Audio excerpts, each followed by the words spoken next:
రఘునందన్ గారు విన్నారు కదా, ఇటు అద్దంకి దయాకర్ గారు, వినయ్ భాస్కర్ చెప్పేది విన్నారు. మీరు ఆల్రెడీ ఉద్యమంలో, ముగ్గురు కూడా ఉద్యమంలో ఉన్న వ్యక్తులే. అంటే ఇక్కడ ఒక పాయింట్ ఏంటంటే, ఒకవేళ కాంగ్రెస్ పార్టీ ముందు రేవంత్ రెడ్డి గారు చెప్పిన మాట మీరు విన్నారు, మేము ఎవరిని చేర్చుకోము, కేసీఆర్ లాగా చేయము, ఏ నాయకులను బీఆర్ఎస్ నుంచి తీసుకోమన్నారు. అయితే వారు తీసుకోకపోతే వాళ్ళంతా బీజేపీ వైపు వెళ్తారనే ఒక ఆందోళన, ఒక భయంతో కాంగ్రెస్ ఏమైనా గేట్లు తెరిచింది అనుకోవచ్చా? మీకేమనిపిస్తుంది ఈ రాజకీయం చూస్తుంటే? ప్యానెల్లో ఉన్నటువంటి మిగతా ఇద్దరు మిత్రులకి మీకు నమస్కారం. వినయ్ భాస్కర్ గారిని అడుగురు, ఆయనకు రఘునందన్ అద్దంకి దయాకర్ ఉద్యమకారులని ఎప్పుడు గుర్తుకొచ్చింది? వాళ్ళ సార్కి ఎందుకు చెప్పలేకపోయింది ఈ మాట? ఎందుకు పక్క పార్టీలో ఎందుకు తెచ్చుకోర్రు అంటున్నా. వాళ్ళంతా జై తెలంగాణ అన్నప్పుడు మేము జై తెలంగాణ అన్నోళ్ళు అన్నట్లు. వీళ్ళంతా మా తర్వాత వచ్చిన వాళ్ళు. వాళ్ళకి అప్పుడు మేము ఉద్యమకారులమని గుర్తుకు రాలేదు. పక్క పార్టీ వాడు మంచి కనబడ్డాడు. మీరు అడిగిరు వినయ్ భాస్కర్ గారికి ఎందుకు మంత్రి పదవి ఇవ్వలేదని. గరకా మురిగి దాల్కి బరాబరాడ వాడి ఉంటాడు వినయ్ అని పక్క పార్టీ వాళ్ళని తెచ్చుకున్నాడు. ఇందాకన్నా పెద్ద పెద్ద మాటలు చెప్పిండు, దళిత దొరనట. మరి దళిత దొరని ఎందుకు తెచ్చుకోరు? మీ దొరకు తెలవలే? ఇంకో దొరని తెచ్చుకొని పక్కన కూర్చోబెట్టుకోద్దని ఆ రోజు తెలవలేదా? ఎవరు నేర్పించిరన్న ఇవన్నీ? ఎవరు జడగొట్టిరు పార్టీలని? మీ నాయకుడు ఉద్యమం చేసి 14 ఏళ్ళు మీతో కలిసి తిరిగి జెండాలు మోసి జైలుకు పోయినానికి ఒక్కరికి బీఫామ్ ఇచ్చిరా? మీరు ఒక్కరికి మంత్రి పదవి ఇచ్చినారు. ఎవరికి ఇచ్చిర్రు? ఇలా బరాబర్ మంచిగా అయిందని అనుకుంటారు, సమాజం మంచిగా అయిందని అనుకుంటుంది. ఏం టికెట్లు ఇచ్చిర్రు? నీకంటే కడియం శ్రీకి ఏం ఎక్కువ ఉందని మంత్రి పదవి ఇచ్చిర్రు. నీకంటే ఎర్రబెల్లికి ఏం ఎక్కువ ఉందని మంత్రి పదవి ఇచ్చిర్రు. నీకెందుకు ఏరు వినయన్న? ఎందుకు నువ్వు జెండా మోయాలా, వాళ్ళు వచ్చి నిమ్మ కూడా కూర్చోవాలన్నా? కాబట్టి మాట్లాడే నైతికతను బీఆర్ఎస్ పార్టీ కోల్పోయింది. టీఆర్ఎస్ ఎప్పుడైతే బీఆర్ఎస్ గా మారిందో అప్పుడే బీఆర్ఎస్ పార్టీ ఆ నైతికతను కోల్పోయింది. అదే ఇలా వాళ్ళు బీఆర్ఎస్ పార్టీ వాళ్ళు టైటానిక్ షిప్ లో పోతున్నారు. కళ్యాణ్ మార్పు టైటానిక్ షిప్ లో పోతున్నారు. మీరున్నప్పుడు కూడా గిట్లే ఉంటుండేలే. నాలాంటి నోరున్నోడు మాట్లాడితే లైట్లు బంద్ చేస్తారు మీరు కూడా. వాళ్ళకి టిఆర్ఎస్ అయినాక బీఆర్ఎస్ టైటానిక్ అవుతుంది. కళ్యాణ్ గారు ఎవరైనా ఉంటారా టైటానిక్ లో? ప్రపంచంలో ఉన్న ఏ దేవుడు కాపాడలే టైటానిక్ షిప్ ని. వినయ్ భాస్కర్ అన్న నువ్వు కూడా ఆలోచించుకో. మళ్ళీ కొన్ని వందల సంవత్సరాలు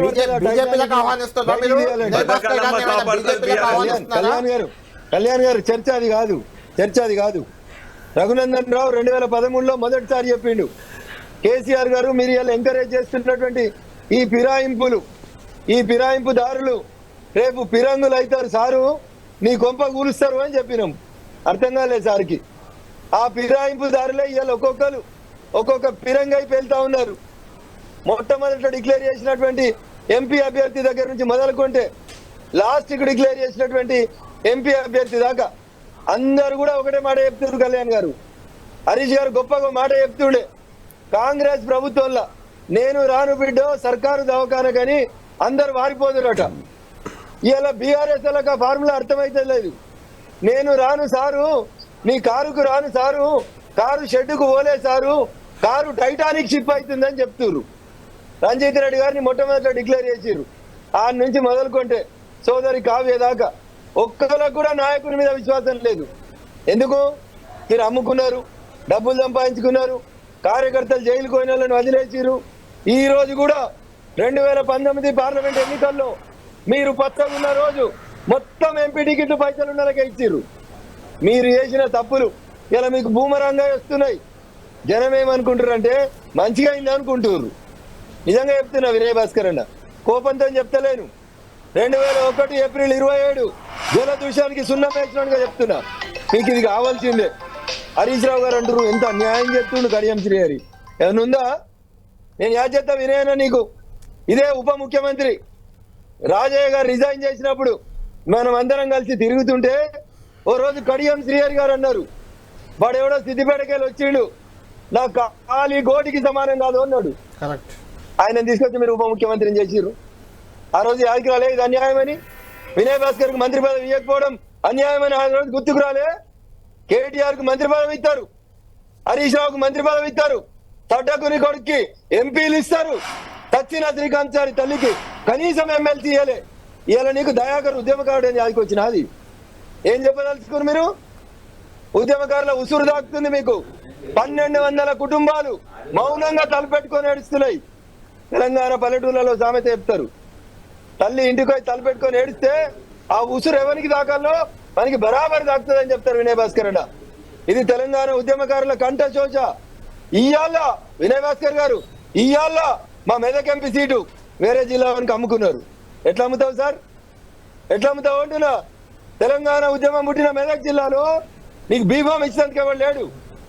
100 కోట్ల వాళ్ళకి బీఫామ్లు అమ్ముతారు. ఎవరిని నమ్ముతాడా నేను? ఎందుకు నమ్మాలి? కడియం శ్రీహరి మంచిగానే చేస్తున్నాడు, రేపు మాపు ఎర్రబల్లి మంచిగానే చేస్తాడు, కేకే మంచిగానే చేస్తాడు, కాకలు కూడా మంచిగానే చేస్తారు. మీకు జరగాల్సిందే. మీకు పశ్చాత్తాపం లేదు, ప్రాయశ్చితం లేదు. లాస్ట్ మాట మీ కేటీఆర్ గారు ఊకో మాట చెప్తాడు కదా, 100 ఎకర్లు తిన్న తర్వాత పిల్లి పోయిందంట, కాశీకి పోయిందంట పిల్లి. ఎందుకు? రేపటి నుంచి శాకాహారిని అవుతా అని. అట్లున్నది నీ మాట, హరీష్ రావు మాట. రఘునందన్ అన్న, దయాకర్ అన్న, మా వరంగల్ జిల్లానే అంటున్నా, మా సీతారాం నాయక్ మేము తీర్చిదిద్దిన ప్రొఫెసర్ ఉద్యమగారం మీకు కావాలి. అట్లా మాట్లాడొద్దు. సీతారాం నాయకుని మీరు తీర్చిదిద్దలే, కాంగ్రెస్ ప్రొఫెసర్. అరే నీలాంటి వాళ్ళకి మస్తు మందికి చదువు చెప్పిండు. సీతారాం నాయకు నువ్వు తీర్చిదిద్దేది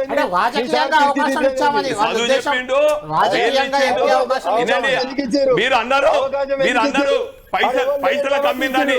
సీతారాం నాయక్ ఎన్ని పైసలు ఇచ్చిండు? ఆయన ఎంతమంది ఆస్తిపరుడు? ఫస్ట్ ఆస్తిపరుడు ఎన్ని ఇచ్చిండు? మీరు అన్నారు పైసలు కమ్ముకున్నారని. సీతారాం నాయక్ అడగండి. మీరు అన్నారు ఎంపీ పదవులు అమ్ముకున్నారని. ఎవరు కమ్మున్నారు? పైసలు ఇచ్చిండా? సీతారాం నాయక్ పైసలు ఇచ్చిండా? పైసలు ఇచ్చిండా? నేను చెప్తా పాటు ఎవరు ఇచ్చారు?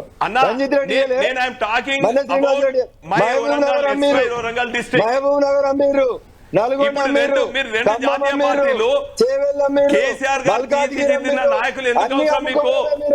అందుకని ఎట్లా అవుతారు? Right right. ఒక్క నిమిషం దయాకర్ గారితో మాట్లాడదాం. దయాకర్ గారు, అందరు మీ మీద సానుభూతి చూపిస్తున్నారు.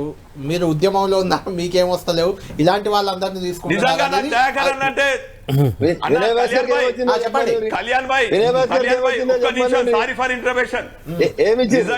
ఒక్క నిమిషం రఘునందన్ గారు చెప్పండి. అంటే బీజేపీ పార్టీ ఏమైనా ప్రభుత్వాన్ని కూలదేస్తుందేమో అనే ఆందోళన కనిపిస్తుంది. చెప్పండి రఘునందన్ గారు, చెప్పండి. అంటే అంటే అంటే వాళ్ళు టెలిఫోన్ ట్యాపింగ్ చేసిరా? ఓటుకు 100 కేజీలో టెలిఫోన్ ట్యాపింగ్ చేసిరా?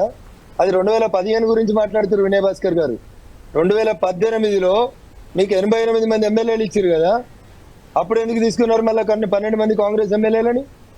అప్పుడు చంద్రబాబు నాయుడు గారు తప్పు చేసిరా? మీ ఎమ్మెల్యేలను కొనాలని చూసిరా? 2015 గురించి మాట్లాడుతారు వినయ్ భాస్కర్ గారు. 2015 అయిపోయినాక 2018లో ప్రజలు మీకు 88 సీట్లు ఇచ్చారు కదా, మీరు అప్పుడు మళ్ళీ పార్టీలు అంటే శ్రీకారం చుట్టింది ఎవరు? కాదు రాగన్నా, మీరు ఏమంటున్నారు? కేసీఆర్ గారు మొదలు పెట్టారు, కేసీఆర్ గారు మొదలు పెట్టారు ఈ సంస్కృతి. అవును, కేసీఆర్ గారే మొదలు పెట్టారు. రఘునందన్ గారు మీకు గుర్తుందో లేదో, మీరు అప్పుడు రఘునందన్ గారు ఒకటి గుర్తు చేస్తాను. రఘునందన్ గారు కాదు కాదు ఒక్క నిమిషం. రఘునందన్ గారు మీకు ఒకటి గుర్తు చేస్తాను. రఘునందన్ గారు నేను ఒకటి గుర్తు చేస్తాను మీకు. టీఆర్ఎస్ పార్టీ ఎట్లా పట్టుకున్నారు రేవంత్ రెడ్డిని? ఎవరు ఆ రోజు డీజీపీ? ఓటుకు నోట్ల ఫోన్ నిల్లేదని చెప్పాను. రఘునందన్ గారు మీకు ఒకటి గుర్తు చేస్తాను. ఒక్క నిమిషం రఘునందన్ గారు, మీరు అప్పుడు బీఆర్ఎస్ లోనే ఉన్నారు. నాకు తెలిసినంత వరకు అప్పుడు 10 మంది ఎమ్మెల్యేలను జగ్గారెడ్డి లాంటి వాళ్ళతో సహా పార్టీని చీల్చి ఇప్పుడు చేవెళ్ల ఎంపీ అభ్యర్థి ఎవరైతే ఉన్నారో బీఆర్ఎస్ ఎంపీ అభ్యర్థి కాసాని జ్ఞానేశ్వర్ని గెలిపించడానికి ప్రయత్నం జరిగింది. వాస్తవం కాదా? కళ్యాణ్ గారు, అప్పుడు పార్టీ చీలిపోయిందా? బయటకు పోయారు వాళ్ళు. వాళ్ళ డీసెంట్ వ్యక్తం చేసి చివర్లో అనర్హత వేటు కూడా వేశారు. అది స్పీకర్ విచక్షణ అధికారం, స్పీకర్ నిర్ణయం తీసుకుంటారు. అంటే మీరు ఏం చెప్పదలుచుకుంటారు? కాంగ్రెస్ చేసింది కాబట్టి మీరు చేస్తారా? అదే తప్పంటున్నాను. గొప్ప రాజకీయాలు ఇస్తామని చెప్పారు కదా, మీరు గొప్ప రాజకీయాలు ఇస్తామని చెప్పారు కదా. కడియం శ్రీహరి గారు ఎంపీ గెలిచిర్రు.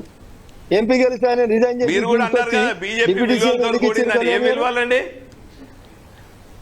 ఏం విలువలేవు మాకు.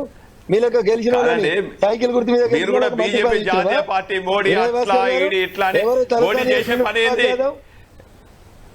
మోడీ చేసే పని ఏంటండి? వినయ్ భాస్కర్ గారు వారికి వ్యతిరేకంగా మాట్లాడితే సంఘాలను, సంస్థలను, పార్టీలను ఈడీ బూచితులు పెట్టి భయభ్రాంతులకు గురి చేసి లొంగ తీసుకొని గాడిదనే చేస్తుంది. ఆ చిన్నప్పుడు చిన్న వయసు పంచతంత్రం చదవనట్టున్నావన్న. ఈడీ పని ఈడీఏ చేస్తుంది, మోడీ గారి పని మోడీయే చేస్తారు. మీరు ఫామ్ హౌస్ లో మంచిగా రెస్ట్ తీసుకోండి. ఎవరైనా మిగులుతారా మిగిలిరా? చిన్నప్పుడు పంచతంత్రం చదవాలి కానీ బీజేపీ తంత్రం చదువుతున్నా. ముగ్గురు మిగిలిరా అంటున్నా. ముగ్గురు మిగులుతారా? బీజేపీని చదివేందుకు ప్రపంచానికే టైం లేదు, ప్రపంచానికే టైం సరిపోదు. నువ్వేం చదువుతావు? 80,000 పుస్తకాలు చదివిన మీ సార్కి అర్థం కాలే. టెలిఫోన్ ట్యాపింగ్ చేస్తే ఎప్పుడు మెడ కురొస్తుందనే తెలియదు. 2 రోజులు ఆగుండ్రే. ఇప్పుడు ఈడీని, సిబిఐని, ఐటీని ఎవరు ఉపయోగించుకుంటున్నారు? ఓ అన్నా ఈడీని, సిబిఐని, ఐటీని ఎవరు ఉపయోగించుకుంటున్నారు? నువ్వు చెప్పు, ఎవరు ఉపయోగిస్తారు? ఎవరు ఉపయోగించుకుంటున్నారు? స్వతంత్రంగా వ్యవహరించవలసినటువంటి ఈ సంస్థలు ఎవరు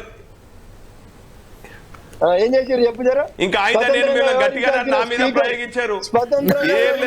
స్పీకర్ కాగితం చింపేస్తే సస్పెండ్ చేసిండు. మీరు స్వతంత్రం గురించి, మీరు వ్యవస్థల గురించి మాట్లాడతారా? స్పీకర్ కుర్చీ మోడీ గారు చూస్తే వినయ్ భాస్కర్ గారు భయపడుతున్నట్టున్నారు.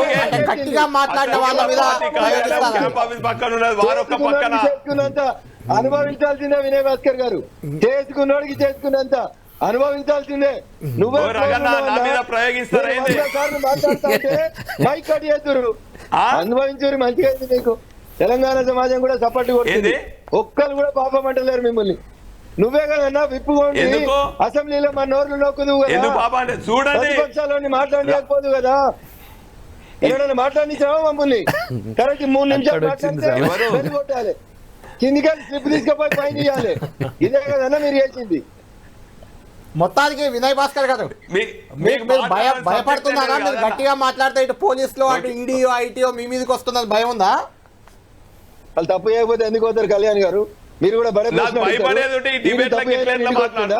కళ్యాణ్ గారి ఇంటికి ఎందుకో పోతలేదు ఈడీ, వినయ్ భాస్కర్ ఇంటికి ఎందుకో పోతలేదు ఈడీ, అద్దంకి దయాకర్ ఇంటికి ఎందుకో పోతలేదు. తప్పు చేసిన ఇంటికి బరాబర్ ఏం మాట్లాడతావు కళ్యాణ్ అన్నాడు? ఎందుకో వినయ్ భాస్కర్ ఇంటికి పోతలేదు, మరి నీ ఇంటికి ఎందుకు రాలేదు ఈడీ? తప్పు ఎవరు చేస్తారు అంటే బీజేపీ మంది అమ్ముతీరి. అరే బతుకమ్మ ఆడిపిమంటే లిక్కర్ అమ్ముతీవి. ఇంకెట్లా బకాలతో ఉంచుకుంటావా? నీ ఇంటికి ఎందుకు రాలే ఈడీ? నువ్వు ప్రతిపక్ష నాయకుడు కాదా? దయాకర్ ప్రతిపక్ష నాయకుడు కాదా? రోజు దయాకర్ మమ్మల్ని టీవీలో తిడతలేడా? అయితే దయాకర్ ఇంటికి పోయిందా ఈడీ? ఎందుకోలే? తప్పు అయినా ఇంటికి ఎవరింటికి పోయిందా చెప్పు. గారు వినయ్ భాస్కర్ గారు ఫైనల్ గా చెప్తుంది ఏంటంటే కాంగ్రెస్ పార్టీ డమ్మీ అభ్యర్థులను పెట్టి బీజేపీకి సహకరిస్తుంది అనేది ఒక పొలిటికల్ అలిగేషన్ చేస్తున్నారు మీ మీద. అసలు బీఆర్ఎస్ క్యాండిడేట్లే లేరు కదన్నా, అందుకనే కదా పక్క జిల్లాలకి వెళ్ళి తెచ్చుకుంటారు. ఏడున్నారన్నా? ఎందుకు లేరు? ఏమన్నా స్థానికులు ఏడున్నారు? వరంగల్ మీ క్యాండిడేట్ ఎవరు? కేవలం మీ క్యాండిడేట్ ఎవరు? మెదక్లో ఎవరు?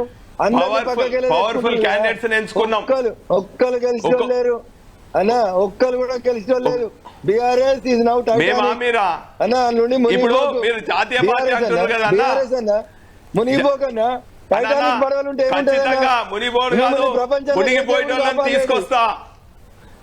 ఎవరు మీరా?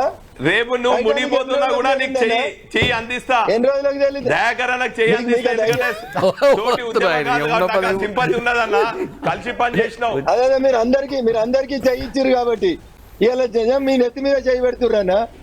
మీ చెయ్యి ఈ రోజు కాదు ఉద్యమకారుడు రఘునందన్ రావుకి, అద్దంకి దయాకర్కి, మిమ్మల్ని మేము ముంచేస్తాను. ఏం బాధపడకు. టైటానిక్ అనే షిప్ కి రంధ్రం పడ్డది. మీరు అనుకుంటున్నారు నీళ్ళు వస్తలేవని. చూపెట్టు తప్ప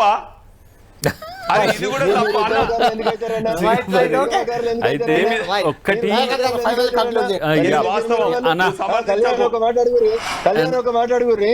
అక్రమంగా ఆస్తులు సంపాదించుకుంటే 10 ఏళ్ళు ఏం చేసారు? గుడ్డి గాజుల పనులు మీరా? ఇంకా సంపాదించుకొని ఇచ్చిన వాళ్ళే వాళ్ళు కానీ, సంపాదించుకున్న వాళ్ళు కానీ వినయ్ భాస్కర్ గారు అదే కాదు. వినయ్ భాస్కర్ గారు అదే పోరాట స్ఫూర్తితో పోరాడండి. డెమోక్రటిక్ గానే కాంగ్రెస్ పార్టీ ఉంటుంది. కాకపోతే ఏంటంటే కొంతమంది ఎందుకు ఇప్పుడు కేకే గారు అయితే ఆయన కేసీఆర్ గారితో పాజిటివ్గా కూర్చొని చర్చించి వచ్చి జాయిన్ అయ్యిండు. ఎందుకు అంటే ఇక తప్పని పరిస్థితిలో వస్తున్న పరిస్థితి కాబట్టి కాంగ్రెస్ ఒక కొత్త రాజకీయానికి తెరలేపుతుంది తప్పితే మరి రాజ్యాంగ వ్యతిరేక రాజకీయాలు 80-74 వచ్చి ఉంటారు సార్, మాకు సపోర్ట్ చేస్తారు. ఏమున్నది, రేపు యంగ్ టీం వస్తుంది, రేపు యంగ్ టీం వస్తుంది. మీరు చూడండి, ఒక న్యూ పాలిటిక్స్ తెలంగాణలో చేయడానికి ప్రయత్నం చేస్తాం. దాంట్లో వినయ్ భాస్కర్ అంటే మాతో పోరాడడానికి సిద్ధంగా ఉండాలి. కాదు, పోరాడడానికి సిద్ధంగా ఉండాలంటున్నా. ఆయన బీఆర్ఎస్ నుంచి ఒక నికార్సైన నాయకుడు పోరాడేందుకు సిద్ధంగా ఉండాలంటున్నాం. పోరాడతా ఖచ్చితంగా పోరాడతా. అది కూడా అన్నగారిన వర్గాల కోసం కాదు, ప్రణయ్ భాస్కర్ అన్న ఉన్నట్టు చేయాలి. నువ్వు కూడా అన్నగారిన వర్గాల కాదు, కళ్యాణ్ అన్న రికార్డ్ చేసుకోండి. రఘునందన్నకు దయాన్న ముందు చెప్తున్నా, దయచేసి రికార్డ్ చేసుకోండి. ప్రణయాన్ని గుర్తు తెచ్చుకొని పోరాడు. మరి నేను గతంలో కూడా రికార్డ్ చెప్పిన కడియం శ్రీహరి గారు మాట తప్పిండ్రు. కళ్యాణ్ గారు కడియం శ్రీహరి గారు